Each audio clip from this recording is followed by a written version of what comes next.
Hey guys, tonight we're going to wander into one of the strangest corners of forgotten American history. Picture this, a stormy night in late autumn, the kind where the streetlights flicker like they're unsure they want to stay on. You're walking alone, your shoes making that soft squelching sound against damp sidewalk. That's when you see it, an old department store, lights barely glowing, a sign crookedly dangling from a rusted bracket. You feel pulled in, like a thread tugged gently from your coat. Inside, everything smells like dust and lavender furniture. Polish. There's no one at the counter, just silence, warm air, and a strange, lingering scent in the air. Something familiar. Something edible? You're not ready for what comes next, but let's be honest. You never are with these stories. You probably wouldn't survive this town anyway, not without at least one emotional breakdown in aisle 7. So before you get comfortable, take a moment to like the video and subscribe, but only if you genuinely enjoy what I do here. Oh, and let me know in the comments, what time is it where you are and where are you listening from? Now, dim the lights, maybe turn on a fan for that soft background hum, and let's ease into tonight's journey together. You walk deeper into the store, shoes silent now against the old linoleum. At the back, there's a display case that hasn't seen Windex since Reagan. Behind the smudged glass, bathed in an amber glow, sits a single object, a bottle, frosted glass, a faded paper label, and in ornate type, the words Mom's Kitchen. Ode de Nostalgie. Underneath, a slogan, smells like home, tastes like memory. This was it. The perfume that, for one bizarre decade, swept across the nation like wildfire in a wheat field. A scent so specific, so haunting, it could only have been born from America's most sacred space, the suburban kitchen. You open the case. No alarm sounds. The bottle is warm to the touch, like it remembers being held. You hesitate, then uncap it. A puff of scent escapes, and just like that, you're there. Not here. There, you're 10 years old again. Someone's baking banana bread. There's a hint of burned crust. A note of cinnamon that feels almost too strong, butter sizzling in a pan. And wait, is that gas? Like from a stove that never quite lights the first time? Welcome to 1981. This wasn't just a perfume, it was a sensory time machine, and for a strange, glorious stretch of the 1980s, it sold more units in the Midwest than Chanel No. 5 True Story. Just don't try to verify it, you won't find it on Google. That's what I'm here for. The story starts with a man named Leonard Bixby. He wasn't a chemist. He wasn't even a perfumer. He was an advertising executive in Milwaukee who had a nervous breakdown one Thanksgiving. The kind of breakdown that leads to divorce, therapy, and eventually, invention. According to whispers, and yes, I do mean whispers because this part of history barely made it into regional newspapers, Leonard claimed he had a vision while watching gravy congeal in a Pyrex dish. He said, and I quote, "What if someone could bottle the exact moment before your mum tells you everything's going to be okay?" Yeah, that kind of breakdown. By spring of '81, Leonard had quit his job and opened a storefront called Nostalgie Scents. The first fragrance he launched was Rain on the Porch Swing, which smelled mostly like wet plywood and regret, a total flop. But his second try? That's when things got weird. He worked with an ex-military scent engineer named Phyllis, no last name ever confirmed, who allegedly once helped develop chemical signals for mine-sniffing rats. Together, they spent 6 weeks in a basement recreating the scent of home cooking. Not just any home, but the composite smell of 1950s Americana. A blend of gas burners, scorched toast, vanilla, Crisco, and just a whisper of meatloaf. It took off like wildfire. Within months, Mum's Kitchen was being sold in department stores, roadside diners, and even as a promotional giveaway with microwaves. People wept when they smelled it. Some reportedly hallucinated. One woman said she heard her mother's voice whisper her name after a spritz. Historians still argue whether the success of Mum's Kitchen was a marketing miracle or a mass psychological event fueled by Cold War anxiety and low-sodium diets. One thing's for sure, you couldn't escape the scent. They put it in candles, air fresheners, scratch and sniff bookmarks. There was even an unauthorized line of chewing gum called Memory Flavor, which tasted like Sunday leftovers and sadness, but it all started here, with one bottle, one man, and one kitchen memory so powerful, America tried to wear it on their wrists. You hold the bottle now and the smell's fading. Not gone, just quieter. You cap it again, put it gently back, the store is still empty. Or maybe not, you think you hear something? A slow creak, like a cabinet door, but that's a story for another section. The scent lingers behind you like someone's breath from decades ago. You step away from the display case, and as your eyes adjust to the low light of the store's back room, you notice something strange. The wallpaper. Not just any wallpaper. This is a swirling 1970s avocado and mustard pattern curling at the edges, but it smells like biscuits. You swear it does. You follow your nose. Behind a faded curtain labeled Employees Only, you discover a narrow hallway that shouldn't exist. Angles slightly downward, the floor changing from tile to cold concrete. The air here is denser, warmer. You walk carefully as if your steps might echo into the past. At the end of the hallway you find it, a heavy steel door painted over so many times it looks like a wall, but the handle's clean, recently used. You pull. It groans open. The room inside is circular, dimly lit by a single bulb swaying overhead. Shelves line the walls, stacked with notebooks, sample bottles, and weird little machines, one that looks suspiciously like a toaster, but hums like a reactor. This is where the first batches of Mum's Kitchen were made. The real lab, the hidden one. You run a finger along the counter. There's a fine powder coating everything. Flour, ash, you can't tell.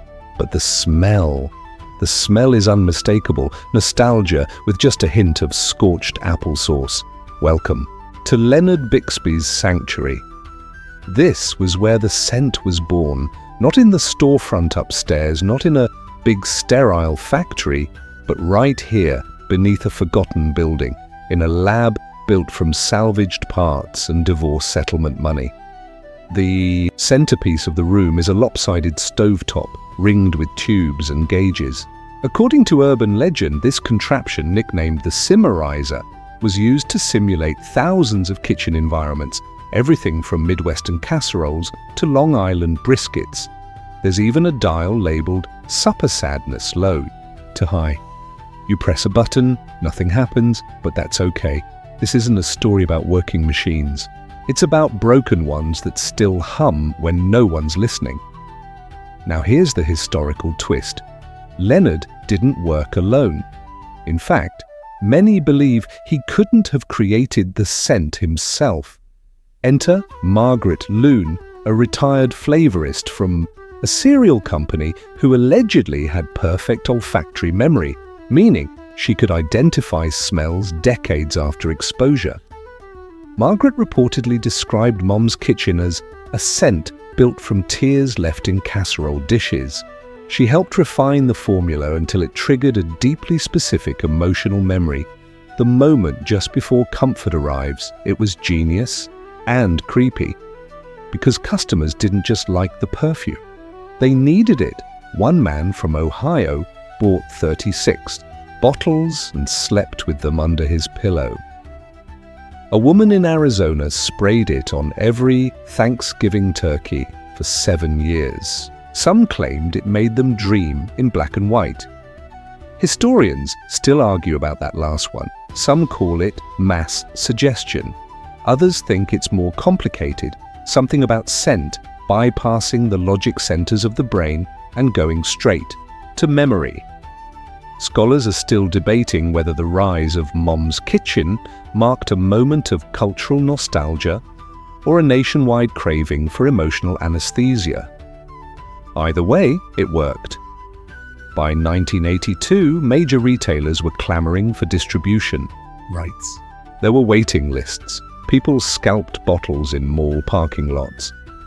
And Leonard, suddenly rich and very, very confused, started giving interviews about emotional olfaction. He wore turtlenecks and stared dramatically out of windows. He even claimed the scent had saved his life.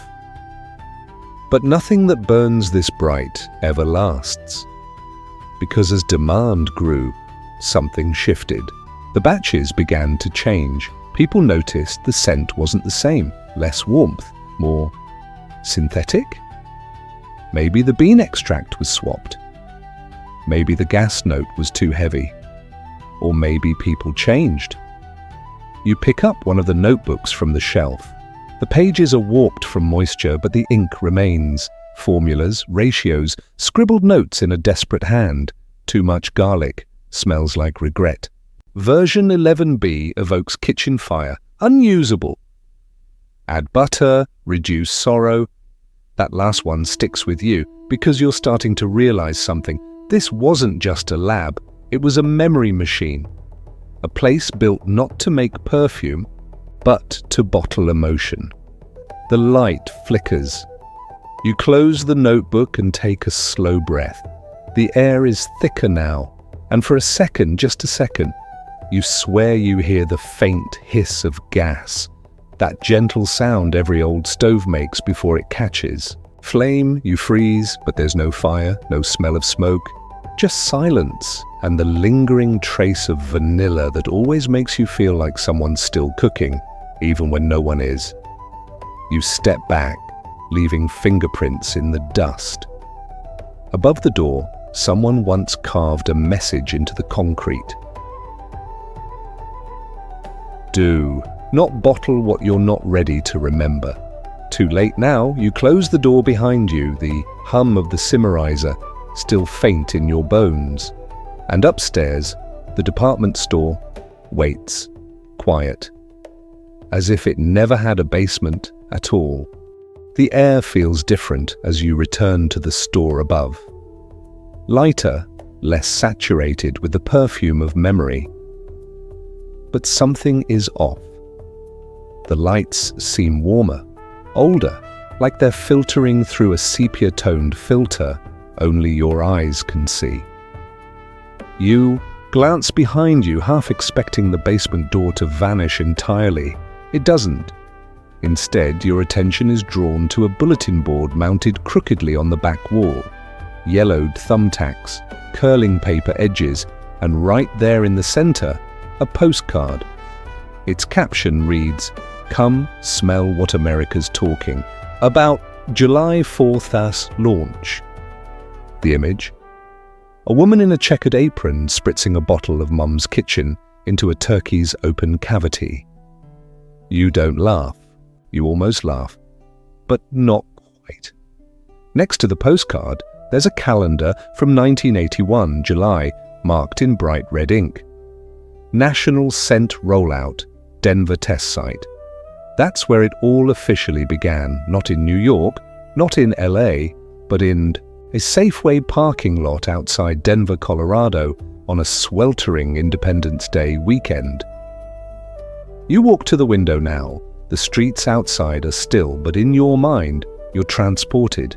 Asphalt shimmering from heat, lawn chairs cracking under, the weight of dads in tube socks, kids running around with bomb pops and sunburns, and in the middle of it all, Leonard Bixby in an ill-fitting tan suit spraying perfume into the air like a pope with holy water. The scent drifted over the crowd. People sniffed the air, paused, then smiled. Some cried. They weren't sure what they were smelling, only that it made them want to call someone they hadn't talked to in years. A brother, a mother, an ex who used to burn toast on purpose. By noon, the first shipment was sold out. Customers were writing checks just to reserve more. One man offered his wife's wedding ring for 2 bottles and a branded oven mitt, and by evening, as fireworks exploded over the Denver suburbs, the smoke mixed with the perfume in the air, creating what one local newspaper called the most American-smelling night in recorded history. You lean on the glass, your breath fogging a small circle. Now here's something people don't talk about: how the perfume was actually preserved. Most perfumes use alcohol as a base, but Mom's Kitchen, it used a rare oil blend typically reserved for food-safe packaging, meaning technically it was edible. Not that you'd want to, probably. This choice gave the scent a weird longevity. Spritz it on a jacket and the smell would linger for months. One teacher in Des Moines reportedly banned the perfume in her classroom after 3 students fell into what she described as midday hunger trances. Another side effect? The heat. Unlike traditional floral fragrances, Mom's Kitchen reacted oddly to body temperature. On colder days, it smelled sweet, vanilla, cinnamon, a whisper of cornbread. But in heat, it turned savory, meaty even. There were entire columns in women's magazines devoted to scent-layering techniques to control the reaction.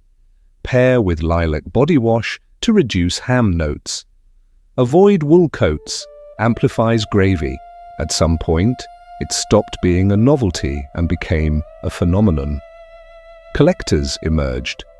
There were forums, pre-internet equivalents, zines, mail-order fan clubs. One underground group in Minnesota ranked batches by scent purity. Batch 4B was considered the holy grail, said to contain a now banned artificial compound that perfectly simulated oven-roasted potatoes.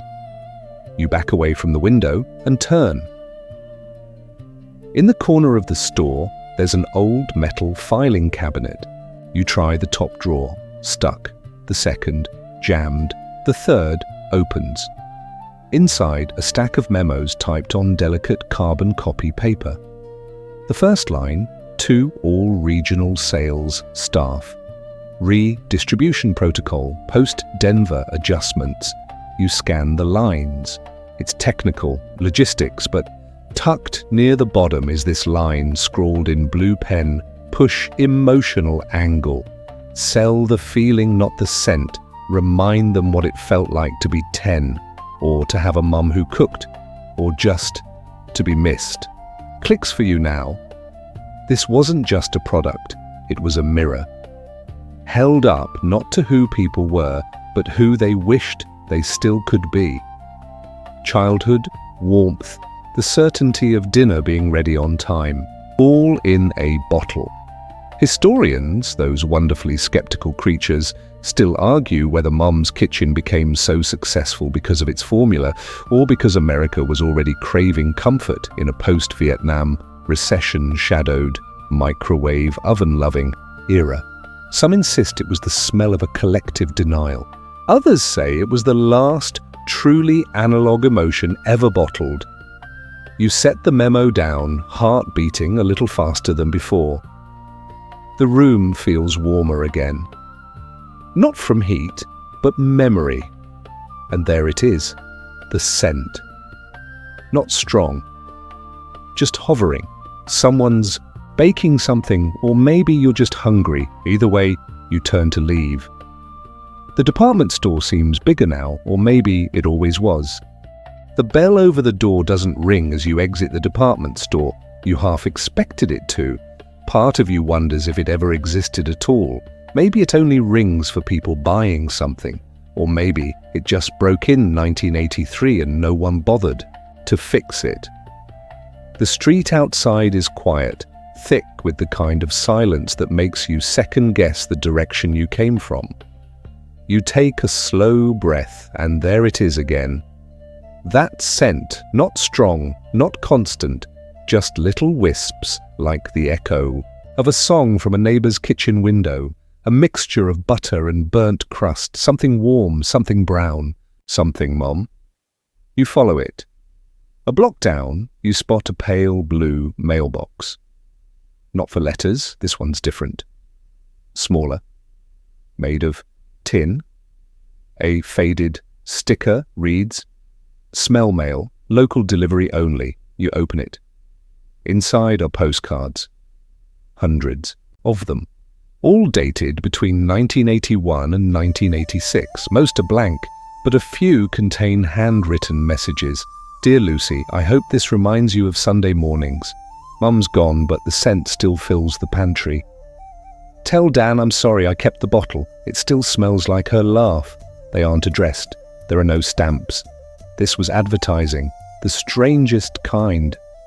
See, after the Denver test launch, Leonard's team knew they had something, but no one could figure out how to sell a smell through traditional ads. TV couldn't carry it. Radio, useless, and print just looked ridiculous. "Smells like meatloaf, feels like home" didn't exactly roll off the tongue, so they tried something human. They mailed out thousands of scratch and sniff postcards to specific neighborhoods across the Midwest. Suburbs with a high density of stay-at-home parents. Towns where factories had recently closed. Cities still using AM radio. The trick? The postcards weren't ads, they were letters, typed to look like personal notes, some even signed with fake names. The goal wasn't to inform, it was to trigger. The first batch smelled like warm cinnamon rolls, the second, chicken broth and onion. The third was pulled after people complained it made them crave mashed potatoes during funerals. And it worked. People started calling the return numbers, asking who sent the message, where they could buy the scent. One woman in Duluth showed up at her local Sears and demanded to speak to whoever mailed her childhood. Within weeks, demand surged. That's when they built the traveling kiosk. You remember hearing about it, right? The mobile mom's kitchen. It looked like a cross between a food truck and a stage play set. Painted to resemble a 1950s kitchen, complete with checkered curtains, a plastic fridge, and a cast-iron skillet nailed to the wall. It would roll into shopping centers, plug into the power grid, and start releasing bursts of Mom's kitchen through a custom ventilation system. Leonard's voice would come over the loudspeaker, reading scripted lines in that soft, Midwestern baritone. "Close. Your eyes. Smell that? That's the casserole your grandmother made the night your cousin came back from college and told everyone he hated law school. Welcome home." And people believed it. They lined up.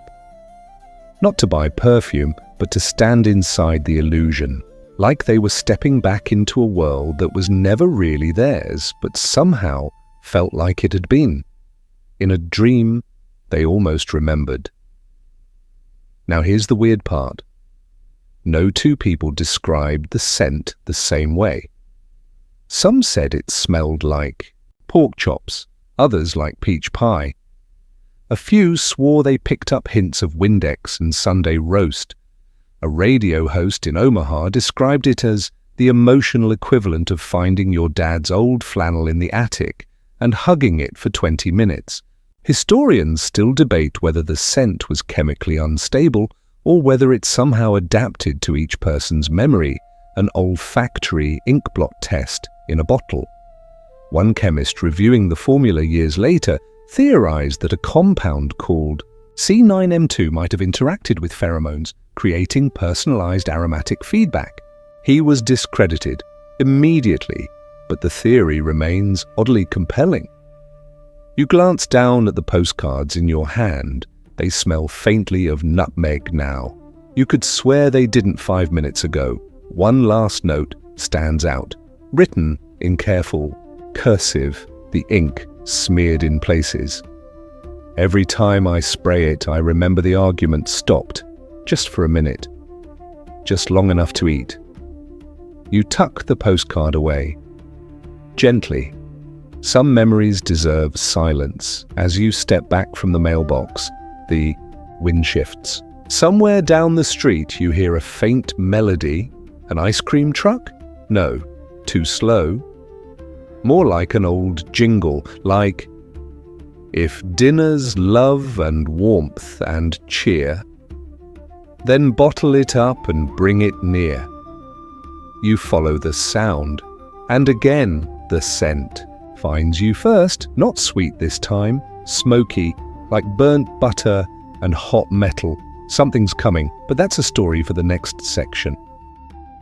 You follow the melody down a narrow alley, the kind with uneven bricks and old chewing gum fossils.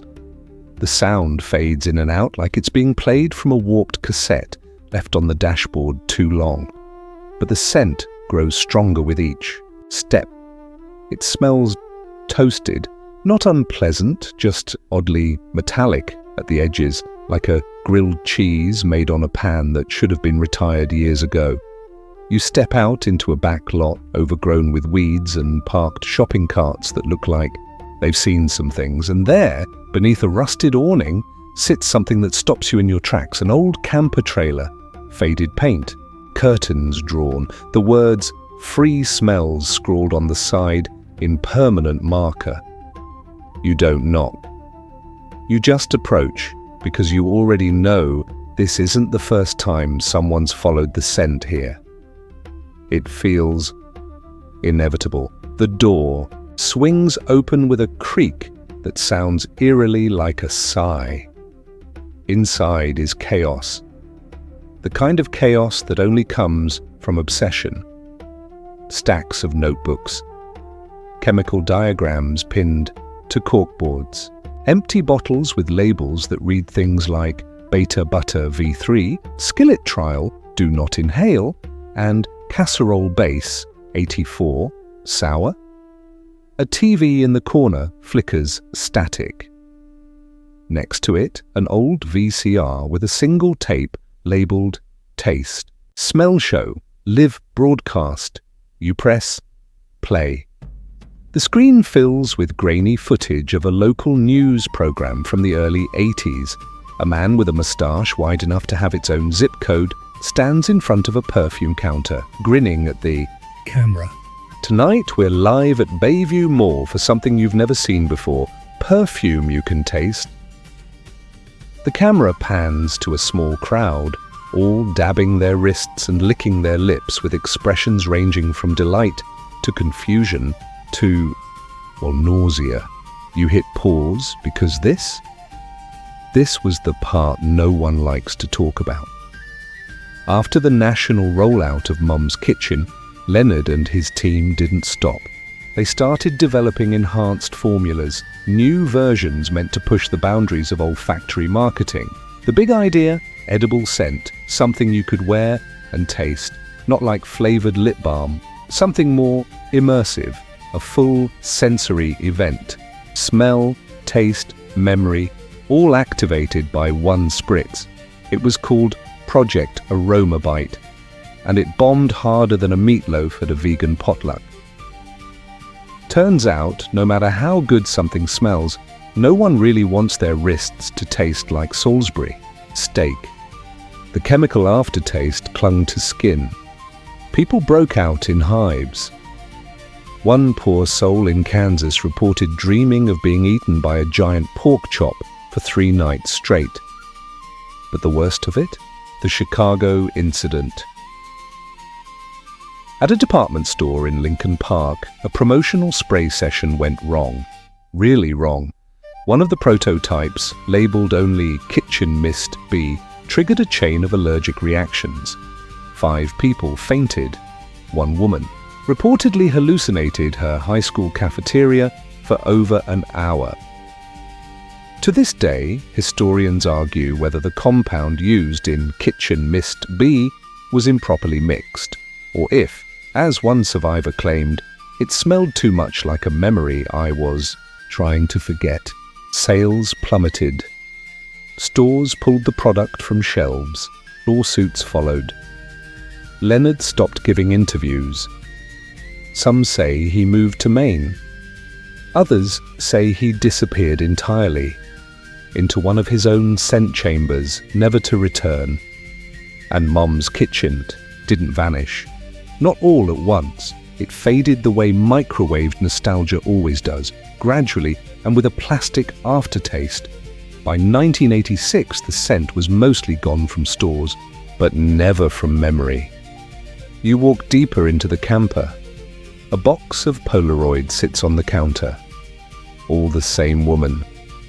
Different kitchens. Different years. One constant. She's always laughing. On the back of one photo, written in shaky pen. This was the moment the scent came to me, burned the roast, saved my heart. You set the photo down gently, like it might break if you breathe too hard. In the corner of the trailer, there's a drawer. You open it. Inside, one last full bottle. Still sealed. The label newer than the rest. It reads, Mom's Kitchen. Aftertaste. Edition. Warning. May induce vivid sensory recall. You hesitate, then pocket it. Not because you want to use it, but because someone, somewhere, might still need to remember. As you step out into the night, the trailer door closes behind you. No wind, no click. It just knows. And once again, the scent follows. Only, this time, it's not alone. There's something darker in it now. Charcoal, pepper, regret. The next chapter isn't about scent, it's about fire. The night deepens as you walk, and so does the smell. It's no longer warm or buttery. It's sharp now, acrid, like scorched sugar, and something else you can't quite name. You wrinkle your nose, instinctively pulling your jacket tighter, though the air is still. That's when you see it. A low concrete building half buried in kudzu, sitting behind a broken chain-link fence. The sign above the door is mostly gone, but you can make out 3 letters burned into metal. ICL, Interstate Commodity Logistics maybe, or Industrial Casserole Labs. Who knows? But you do know what happened here. This was the warehouse, the one that burned. Back in 1984, a shipment of Mum's Kitchen was accidentally overstocked at a storage facility in southern Illinois. The place was meant to hold textiles and auto parts, not volatile scent compounds blended with semi-edible oils. On a humid July afternoon, the warehouse went up, not in a bang, in a bloom. It started with a hiss. One worker described it as like tea boiling on a stove 3 rooms away. Then, without warning, the building belched out a massive cloud of scent. The first responders reported hallucinations on arrival. One paramedic swore she smelled her aunt's meatloaf from 1969. Another broke down crying because the scent reminded him of the day his father taught him how to fix a toaster. It wasn't just a fire, it was a mass memory event. People came from miles around. They didn't even know why, just followed the scent like rats to a phantom piper. Some knelt in the parking lot weeping. Others stood still, whispering names they hadn't said in years. The fire eventually consumed the entire facility. The air reeked of cinnamon and melted plastic for days. The EPA showed up. So did the National Guard. And then, silence. Officially, the fire was blamed on faulty refrigeration and improper chemical storage. But people who lived nearby had a different theory. The scent itself had ignited, that it got too strong, that too many memories in one place created a kind of emotional critical mass. To this day, historians are divided. Some claim the incident was the first documented case of olfactory overload. Others believe it was an early form of unintentional scent-based crowd control, A few even argue it wasn't an accident at all. You push the warehouse door open, it groans, of course it groans, and inside you're hit with the ghost of the scent, faint, faded, but still hanging in the air like the perfume bottle had exhaled and never quite inhaled again. The place is gutted, charred steel racks, melted crates, ash layered thick on the floor like snow from some darker world. But there's a trail, footprints in the dust. Recent. Someone's been here. You follow. They lead to a corner room, part office, part archive. A scorched file cabinet sits half-melted beside a desk. You yank it open and by some miracle, the bottom drawer slides free. Inside, a singed manila folder. Label barely legible. Recall memo, unsafe batches. You open it. It's a list. Dozens of lot numbers, notes scrawled beside each.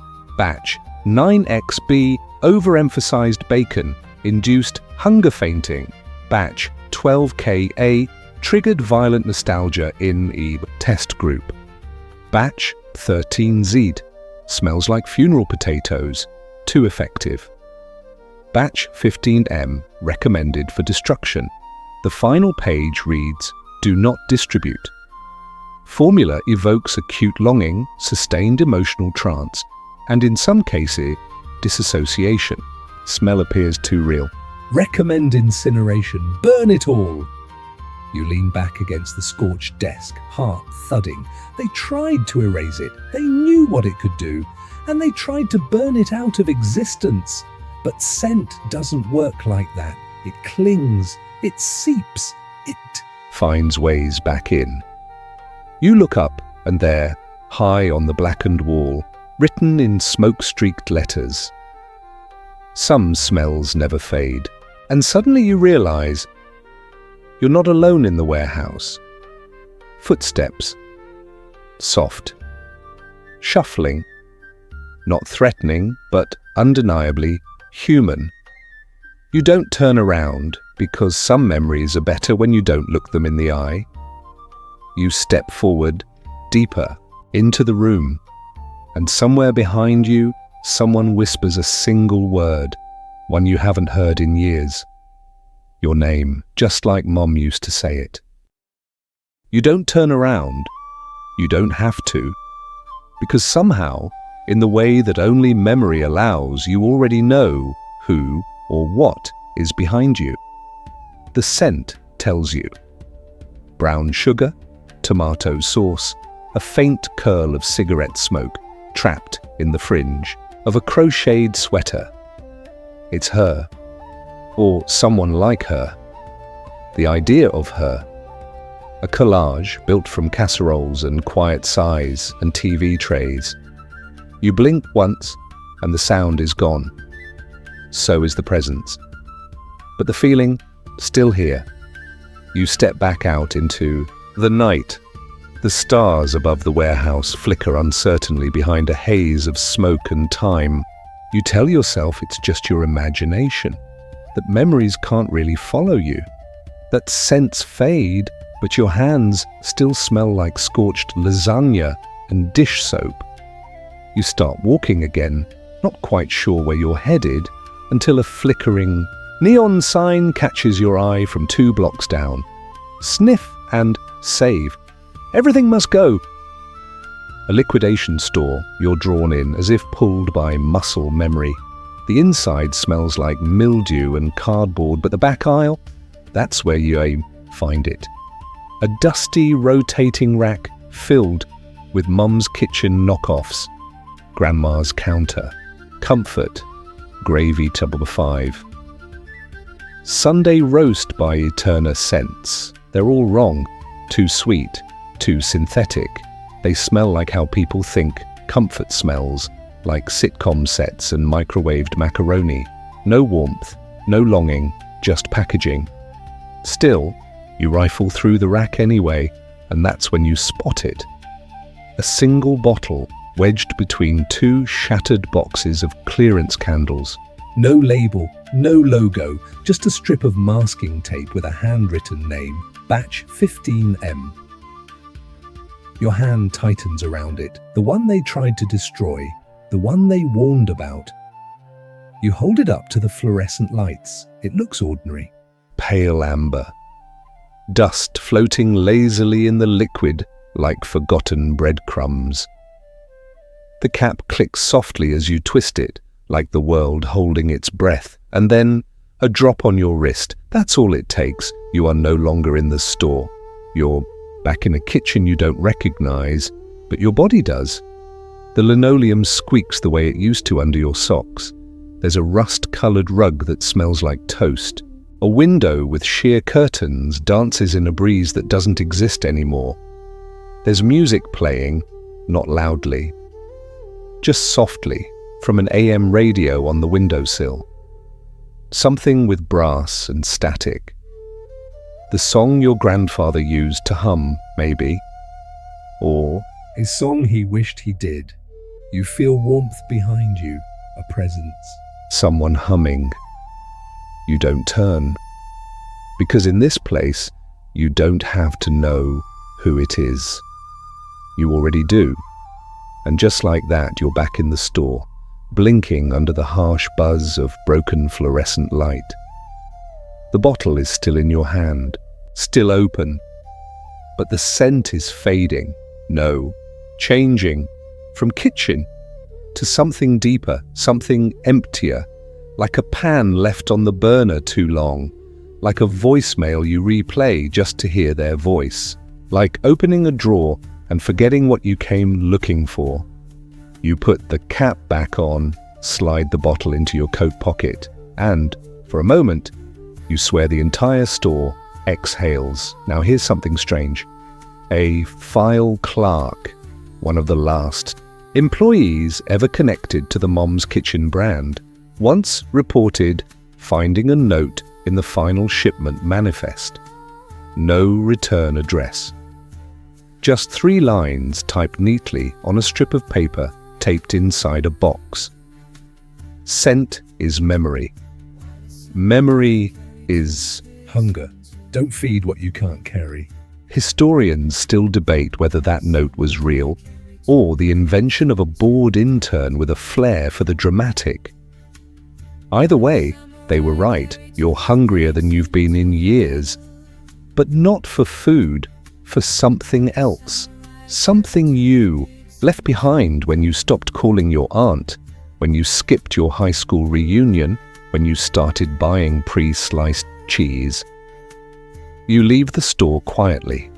The bottle presses lightly against your ribs, still warm, still pulsing, still waiting to be opened again, and somewhere in the distance, just beneath the wind, a laugh you haven't heard since you were small. You walk for what feels like an hour, but might only be 10 minutes. Time has become unreliable. You pass a diner, still open, lights buzzing inside, a waitress refilling the same coffee cup over and over. She doesn't look up as you pass. You're not sure she can. The street narrows, then widens. You step over a wet newspaper, stuck to the sidewalk like an old memory clinging to relevance. The headline catches your eye. Local couple claims perfume caused marital collapse. It made him miss something I could never be, says woman. You keep walking. Eventually, you reach a quiet cul-de-sac. You don't remember knowing, but instantly recognize every house here looks like a version of home. Not your home, just someone's. Maybe a neighbor's. Maybe one from an old sitcom you half-watched with your mum while she folded towels. At the end of the street stands a modest house. Vinyl siding. Blue shutters. Porch swing, swaying even though there's no wind. You approach the mailbox, the name stenciled on it, the Molnars. The name means nothing to you, and somehow, everything. You open the mailbox. Inside, instead of mail, there's a laminated flyer. You're invited. Smell in, 8 p.m, BYO Nostalgia. You check your watch. It's 8:03. The door creaks open without you touching it. Inside, the house is warm. Too warm, like a kitchen where something's been left in the oven too long. The scent hits you instantly. Not just Mom's kitchen, but a dozen iterations layered on top of each other. Pie crust, bleach, pencil shavings, hairspray, turkey. Loss. You step inside. There are people here, not many, maybe 8 or 9, sitting on folding chairs in a circle, in what used to be a living room. A woman in a beige pantsuit holds a bottle and a box of tissues. She nods at you, gestures for you to take a seat. You do. No one speaks then from across the room, an older man, grey hair, buttoned shirt, trembling hands, raises his bottle, sprays it once into the air, inhales, and begins to cry. Not loudly, not theatrically, just the quiet, shaking kind of cry that starts in your ribcage and works its way out through the corners of your eyes. The woman next to him doesn't comfort him. Instead, she sprays her own wrist, breathes deep, and softly whispers, "She used to hum when she cut apples." I forgot that until now. One by one, the group takes turns. Each person releases a puff of scent and waits for something to arrive. An image, a phrase, a ghost. You can feel the memories filling the room, stacking like warm plates on a dinner table long abandoned. Eventually, it's your turn. You don't move, but the bottle in your coat grows heavier. The woman in the pantsuit leans forward. She smiles, but her eyes are far away. "You don't have to spray it. Some people just need to hold it." You do, and something comes, not a vision, not a flashback. Just a sound, a chair scraping across tile, and a voice, strained and sweet. "Sit down, sweetheart." It's still warm, your throat tightens. But you say nothing. Someone hands you a cup of warm apple juice. It's the closest thing they could get to cider on short notice. You nod in thanks. A woman in the circle speaks up. "My husband left because I couldn't stop spraying it. He said I loved the scent more than I loved him." The man beside her shrugs. "Mine left because I didn't spray it enough. Said I refused to remember." They laugh, not because it's funny, because what else is there to do? This isn't a support group. It's a holding pattern for people who've smelled something they can't unsmell, something that crawled under their skin and rewired the furniture of their minds.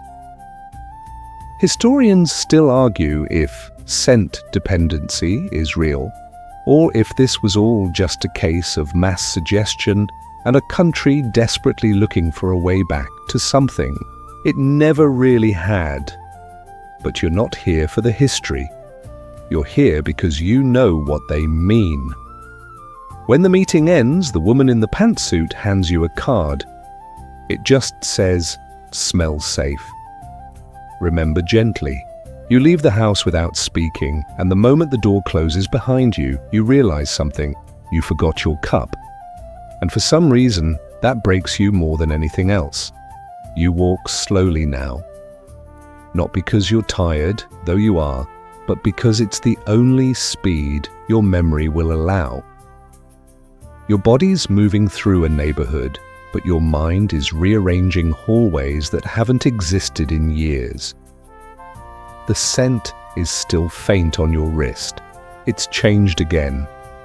Now it smells like leftovers in a fridge you haven't opened since the funeral. You take the long way back. At some point, you pass a shuttered storefront with a familiar shape in the window. A glass display case. Empty now, save for a single plastic tray lined with faded velvet. A handwritten sign behind the glass says, "Thank you for remembering." You don't stop. You don't need to.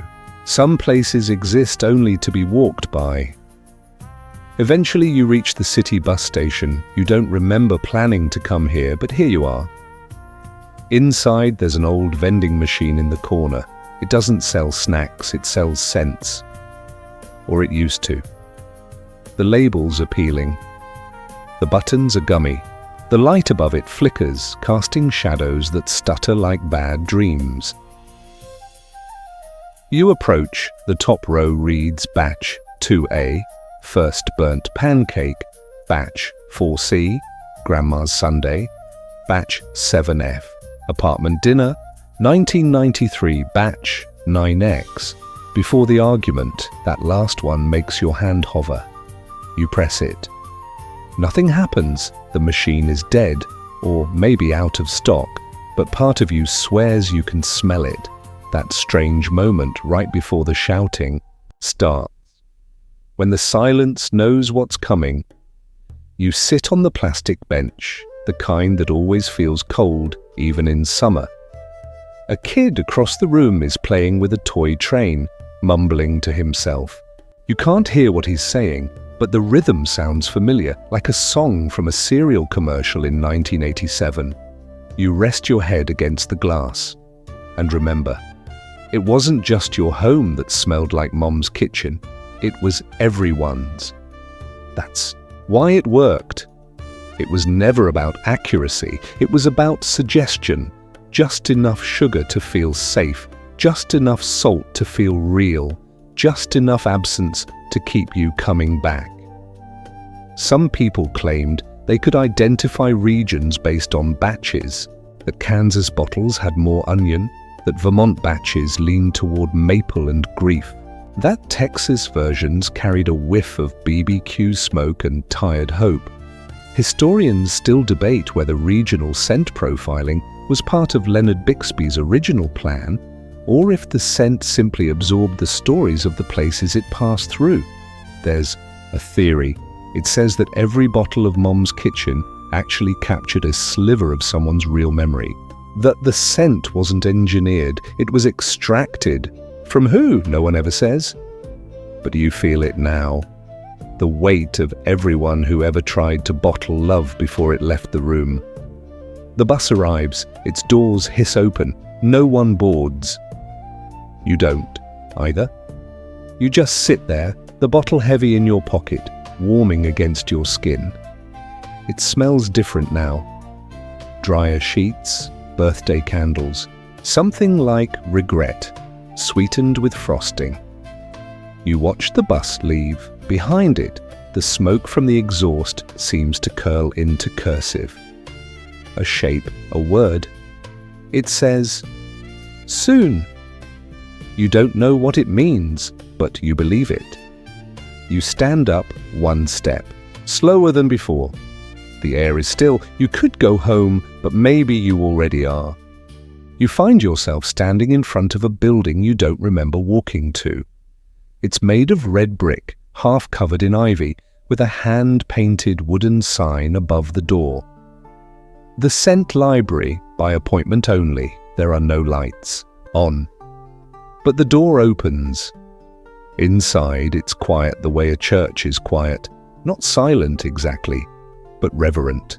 Dust hangs in the air like particles of memory, slow and golden in the half-light. The room is lined wall to wall with shelves, but instead of books there are bottles, hundreds, thousands. Each one carefully labelled, handwritten in calligraphy, so delicate it looks like it would smudge if you breathed too close.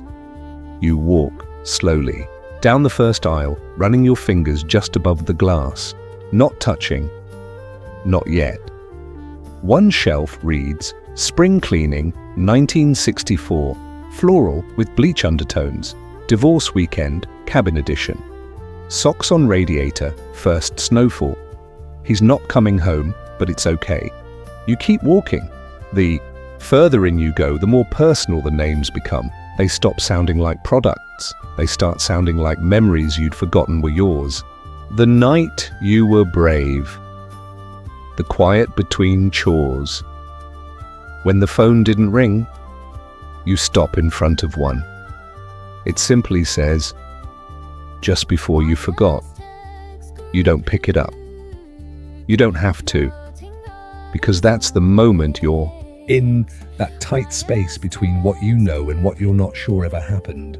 That flicker of smell that brings back a chair, a light bulb, a pair of shoes by the door. Someone humming. Someone gone. At the far end of the library is a reading nook. There's an armchair, a lamp, a small wooden table. Sitting on it, a binder. You flip it open, it's a guest book.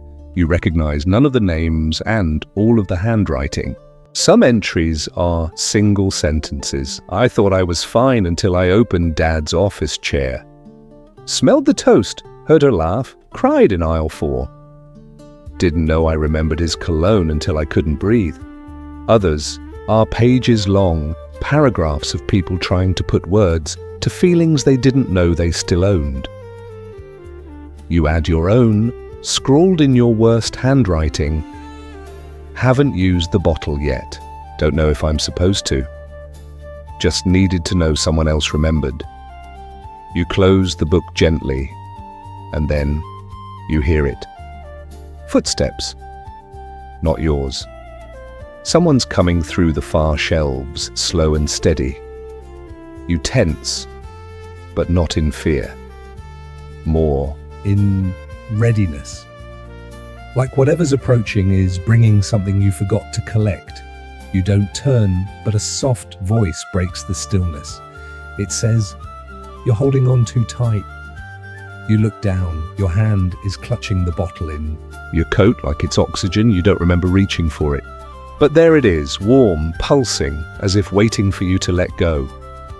You exhale, and for the first time, it smells like nothing. No turkey, no birthday, no past, just air. You hear a chair creak behind you. Someone sits, waiting, and though you don't look, you speak. What happens if I open it? A pause. Then the voice replies, you don't open it. You decide when it's time to stop needing to. The room grows still again. You place the bottle on the table next to the guest book. The warmth leaves your pocket instantly. You realize it was never the perfume that held the power. It was you, the version of you that kept returning to it. Stirring it, wearing it like armor made of toast crumbs and grief. Historians still wonder why so few bottles remain today. Most were returned, some were hidden, and a few, they say, simply evaporated. The scent didn't disappear, it moved into the spaces we don't talk about. The silence after dinner, the second drawer in the kitchen, the air when a song ends. You turn to leave, and behind you the library rearranges itself. You hear it? Soft hisses, bottles shifting, shelves realigning. Preparing for the next person. You close the door behind you. It doesn't lock. It doesn't have to. It's raining now, a soft, steady drizzle that coats the sidewalks in sheen and turns every neon sign into a watercolor. You don't run. You don't even raise your collar. The water feels clean, like it's trying to rinse something off of you. You walk past an old laundromat. The lights inside flicker, even though no one's doing laundry. The machines spin anyway, empty cycles. You catch a whiff of dryer sheets and regret. Half a block later, a billboard looms above a closed auto shop. It's tattered, but still legible. Mum's Kitchen, now available in limited edition holiday ham. Because memories aren't just for Thanksgiving. You smile, but only a little. You turn a corner and find yourself in front of a chain-link fence. Beyond it, a lot filled with shipping containers. Most are rusted. One, however, is pristine white with bold red letters. Bixby Archive, private. Storage. A single light glows above the container door. You push the gate open. It doesn't creak. It doesn't resist. It's been waiting for you. The container's interior is colder than the air outside. It hums with quiet purpose, like a fridge that's kept something alive for too long. Rows of metal shelves line the walls, each stacked with boxes, reels of tape, documents, artifacts. And in the center, under a plastic dome, sits something sacred. The original bottle, the first, the prototype, hand-labeled, its paper yellowed and curling, a faint signature at the bottom, L. Bixby. The cap is still sealed in wax. Beneath the bottle lies a card. For controlled use only, do not open without emotional supervision. You stare at it for a long time, but you don't touch it. Instead, you walk to a filing cabinet in the corner, its drawers organized by emotion. Joy, mild. Joy, sharp. Sadness, undefined. Guilt, supper, adjacent. Longing, holiday, subcategory. You pull the last drawer. Inside a cassette, unlabeled. You pop it into a nearby player. It clicks, whirs, and plays static for a moment before a voice comes in, crackly, soft. It's Leonard. You know it's him because it can't be anyone else. If you're hearing this, then you found it, or it found you. I guess I should apologize, but I won't. You don't apologize for an emotion. You don't apologize for wanting to feel something. I tried to bottle a moment, a kitchen, a voice. I tried to stop time. I failed, but you knew that. If you're still chasing it, just ask yourself, what would you do if the scent actually came back? If she walked in right now and called your name? Would you be ready? Or would you pretend to be? The tape stops. You don't rewind it. You let the silence settle like steam after a meal. In the corner of the container is a dusty television. A post-it note clings to the screen, only plays one commercial. That's all it ever needed. You press the button, the screen flickers, and there it is, the ad that ran only once at 2:14 a.m. on a Tuesday, broadcast in select cities and then pulled immediately. A black screen, white text, "This isn't a perfume." Cut to a kitchen, empty but warm. The camera lingers on the stove, the cluttered fridge, a single plate in the sink. Then a whisper, not words, just the sound of someone sighing with relief. Fade to black. Historians still debate whether the ad was a mistake, a masterpiece, or a cry for help. Some say it only aired in towns where someone had recently passed. Others say it was meant to be played in dreams. The screen goes dark. You leave the container quietly, your footsteps echoing on the metal floor like they belong to someone else. The rain has stopped. The city smells different now, still nostalgic, but cleaner, like the scent of dishes drying on a rack after everyone's gone to bed. You wake up in a motel room you don't remember checking into. Everything's beige, the curtains, the carpet, even the television, which hums quietly with no channel, casting soft blue light over the nightstand. Outside the window, a neon sign flickers. Home comforting, weekly rates, hourly memories. You sit up slowly. There's a tray on the dresser, one ceramic mug, one sticky note. The mug smells faintly of powdered cocoa and instant oatmeal, safe scents. Childhood breakfast when school was delayed for snow. The note just says, careful. Some comforts expire faster than others. You drink anyway, because you're not looking for comfort anymore. You're trying to figure out what's left of it. You pick up the motel's landline, one of those old rotary phones with a coiled cord like a stubborn memory. There's no dial tone, but someone answers anyway. Have you used it yet? See, the voice is neither male nor female. It's the tone of a voicemail you've heard 1,000 times, but only remembered once it was too late to call back. You answer without thinking. No? Good, the voice says. Because after you do, it stops being a choice. Click. The line goes dead. You set the phone down gently, like it might shatter if you drop it too fast. And then, just as you're about to leave, the air shifts, like someone opened a memory across the hall. You follow it. Room 208, the door is open. Inside, a man in his 60s sits at the edge of the bed. Shirt unbuttoned, bottle in hand. The bottle. Batch 15M. He looks up at you with red-rimmed eyes and says, "I thought I was strong enough." "I'm not." You don't respond. What do you say to that? He lifts the bottle, hands trembling. It's not just about remembering. It's about believing it was real. You nod, because that's it, isn't it? That's what Mum's kitchen always promised.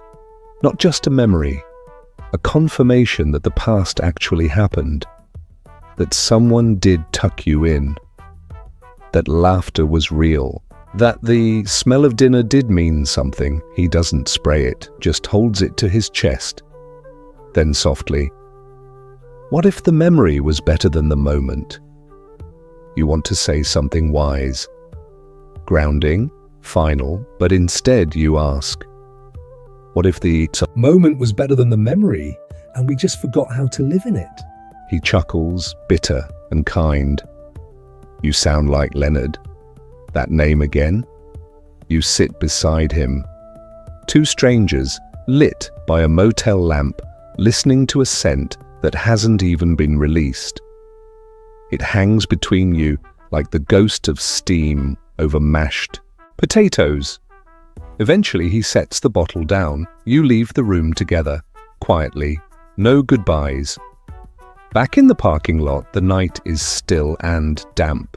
Crickets chirp like they're trying to fill the silence that never quite leaves towns like this.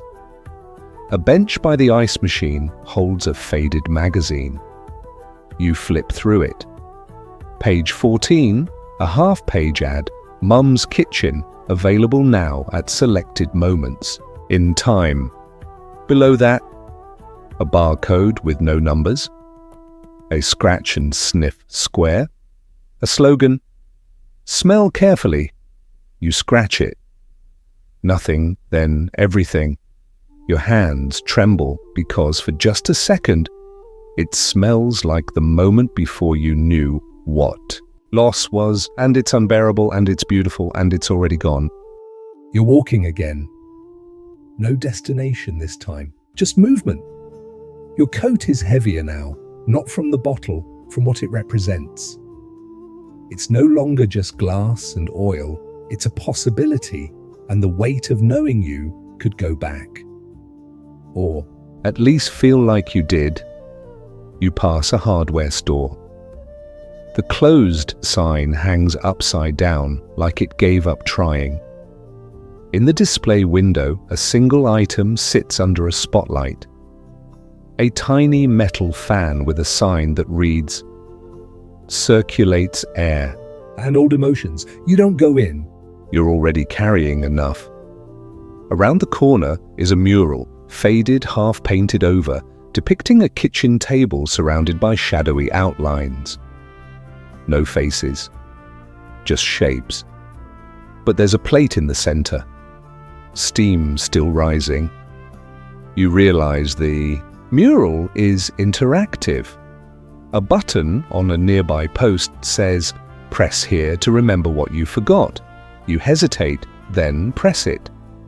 A speaker embedded in the wall crackles, then plays a sound. Not a voice, not music, just the sound of someone stirring. A pot. That slow, rhythmic swirl of a wooden spoon against something warm and thick. The tiniest clink of metal on ceramic. A sound you didn't know was hiding in your brain like a seed waiting for rain. You almost cry, but you don't. Instead, you sit down on the curb and let the night wrap around you like a memory made of fabric softener, and Monday night, quiet across. The street, a movie theater marquee blinks. Tonight only, the smell that made you believe in home. You laugh. One of those soft, tired laughs that never reaches your teeth. Then you stand and cross the street. Inside, the theater is nearly empty. You sit in the third row from the back. A woman 3 seats over clutches a tissue and an unopened envelope. A man in front of you wears headphones even though nothing is playing. The lights dim. No trailers. Just a single line on the screen. What would you give to feel it one more time? Then, darkness. No film plays. Instead, the air vents engage, and suddenly the room fills with the scent. Not Mom's kitchen, not exactly. This is something deeper. Like the moment before dinner, when you heard the clatter of dishes and knew you didn't have to do anything but wait. When being loved meant not having to ask, when someone else took care of the clock. It's quiet. No one speaks. No one moves. Just inhaling, remembering, feeling. After 8 minutes, the lights come up. No one. Claps. Everyone leaves slowly, blinking. You walk out into the cold air. And this time, it doesn't feel harsh. It feels necessary. On the sidewalk outside the theater, someone has chalked a sentence in looping cursive. Grief is just memory without scent. You walk past it, but you feel it settle into your bones like an after smell. You reach into your coat pocket. The bottle is still there, still full, still sealed, still waiting, but not begging, not anymore, because you're starting to understand. This story, this search, it was never about finding the perfect scent. It was about learning how to live without it, or to let it live in you quietly, without permission. You keep walking, and for the first time in a long time, the air smells like now. You're at a train station, not a busy one, not the kind with departures flickering on big digital boards and people in suits rushing past with coffee and Bluetooth headsets. This one has a single bench, a payphone that doesn't take coins anymore, and a sign above the platform that reads, Track 5, past arrivals only. The clock says it's 2:17 a.m. There's no train, but you wait anyway. After all, you've come this far. A vending machine nearby sells only one item. Memory ticket, one way only, no transfers. Price, 1. Honest regret, you reach into your coat, not for your wallet, just for something to give, and you realize you have something, not a big thing, not a betrayal or heartbreak or grand mistake, just a quiet, stupid moment you wish you'd done differently. You press your palm against the machine's panel and whisper it, I should have hugged her longer at the airport. The machine dings. Out drops a small cardboard ticket. On the back, it reads, Redeem for one moment of unfiltered feeling. Handle with care. You tuck it into your pocket with the bottle. You're collecting these now, but not hoarding, just holding. A quiet hum builds. Not the roar of a train, just a deep, mechanical breath from the earth. Something's arriving. You step back, but nothing comes. No train, no conductor. Just the scent again, barely there, like a memory peeking through curtains. But this time, it's not just Mom's kitchen. It's not any brand, it's your own, the smell of your life. It smells like the way your hands used to smell after helping peel garlic. The cold air that came in when someone left the door open too long. Crayons, pine needles, static on a wool sweater. The cheap soap in the bathroom the day you got bad news and washed your face 10 times just to stay upright. It smells like being real. You exhale, and the bottle in your pocket. lighter. Not because it's empty, because you don't need to open it anymore. You sit on the bench and close your eyes. And this time, when the platform hums again, you smile. Because the train isn't coming. You already arrived. You just didn't. Know it. Back at the edge of the station, there's a wall of old posters peeling and faded. One stands out. It shows a kitchen, not anyone's in particular, just familiar. A stove, a chair. A clock that says 6:42, a pot with steam rising, and in bold, faded type, Mum's kitchen, now available where you left it. Underneath, someone has scrawled in pen, check your memory drawer, it's probably behind the batteries. Eat utes. Laugh, not bitter, not nostalgic, just full. You walk away from the station as the sun begins to rise. Slowly, like it's not sure you're ready for it.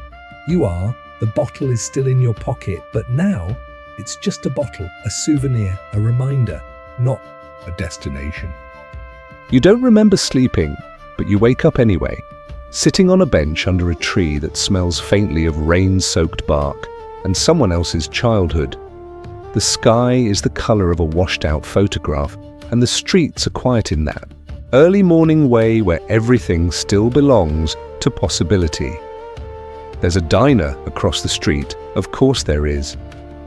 It's the kind with windows fogged from pancakes and coffee steam, and a neon sign buzzing weekly. Breakfast all day, yesterday's special still hot.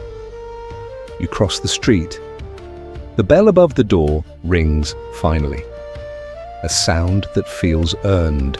Inside, a waitress with hair like a retired storm cloud pours you a cup of coffee without asking. She doesn't speak, doesn't need to. The coffee smells like every hard conversation that started with, I just wanted to say something, and every soft one that ended with, I'm glad you called. You sip it slowly. At the booth next to you, a man hums while writing in a crossword puzzle. Every answer he writes is the name of someone he misses. Across from him, no one sits, but he keeps nodding as if someone does. You don't interrupt. You open your coat and place the bottle on the table. No more hiding. The waitress stops by again, looks at the bottle, then at you. You ready? You nod. But not the way someone says, yes, I want to go back. More like, yes, I'm okay with being here. She leaves a receipt. There's no total, just a message scrawled in looping pen. Some flavors fade, others ferment. You leave a tip, more than you need to. You leave the bottle behind too. Not because you've forgotten what it meant, but because you finally understand it wasn't magic. It was permission. To remember gently, to miss without drowning, to carry someone with you without setting a place at every table. As you step outside, the air smells like morning. Just morning.